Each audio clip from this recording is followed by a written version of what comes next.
Hello, everyone. Welcome to our first reflection devotional, or Revo, on the Westminster Shorter Catechism, which is a system of questions and answers designed to help us learn biblical doctrine, biblical teaching.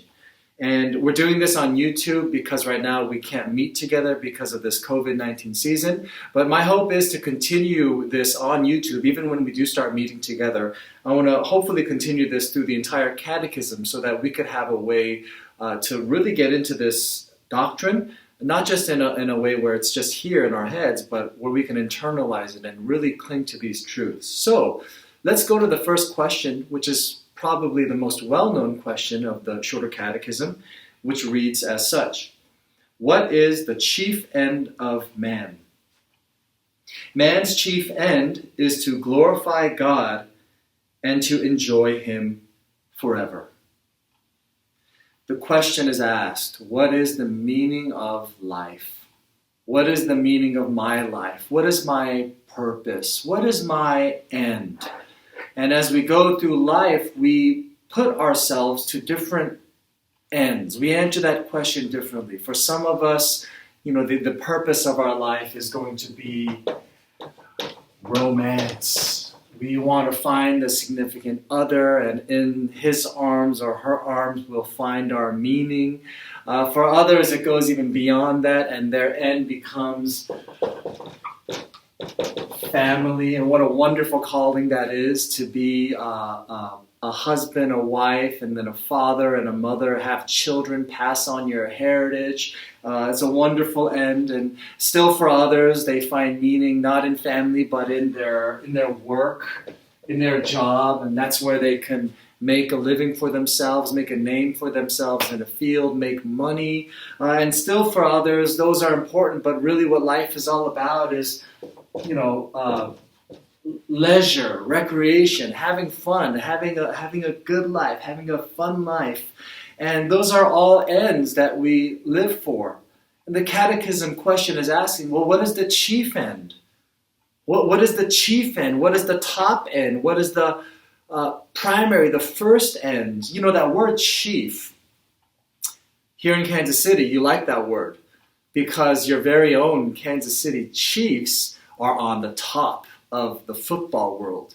You've won the Super Bowl this year, and I want to congratulate all you Chiefs fans who've been waiting for 50 years for your Chiefs to finally get that Lombardi trophy.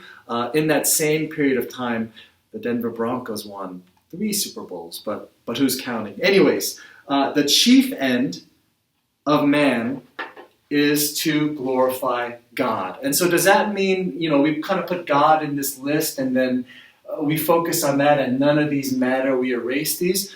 No. There are still other ends that we can have in life, but the chief end should be to bring glory to God. And what that means is we can put God right here in the center. And as we seek these other ends, these are actually means by which we can bring glory to God in our relationships, in our families, in our work, even in our recreation, as we enjoy the things God gave us and blessed us with, as we seek to obey God and to love other people and to serve other people in all these enterprises. All these are a way that we can actually bring glory to God. This is a wonderful calling that we have in life. Whether we eat or drink or whatever we do it all for the glory of God. Now here's the thing. Everybody is going to submit to this. Everybody is going to bring glory to God whether they like it or not. So even those who don't believe in God, even those who actively hate God, we're all created by God. And God as sovereign is like a potter, and we are the clay, and he uses the clay however he wants to. So even if you're pushing back against this, you're still going to be used to glorify God, to bring him glory. But here's the thing for you as believers. When you actively strive to bring glory to God in all that you do, when you make that your purpose and your chief end, you will be able to enjoy him forever. You will find matchless, unspeakable joy, not just in eternity in heaven, but even today as you live out this chief end in all of your ends. You may have heard me say at some point during a sermon that, God's ultimate goal is to make you holy, not happy. But this doesn't mean that he does not want you to be happy.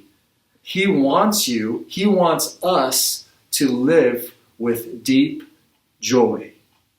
A joy that cannot be derived or taken away by circumstances and situations in this world. And so there it is. The chief end of man is to glorify God and to enjoy him forever. Why don't you take a few moments? If you're with somebody, you can discuss this or just reflect on your own. What are some ways that you can be glorifying God in your life right now? And what are some ways that in doing so, you might find that to be more joyful, to know that, even in my job, even in my relationship, even in whatever situation I'm going through, as hard as it is, I can actually derive joy from this because I'm doing this for God. Why don't you reflect on that? And we'll see you again next time for question number 2.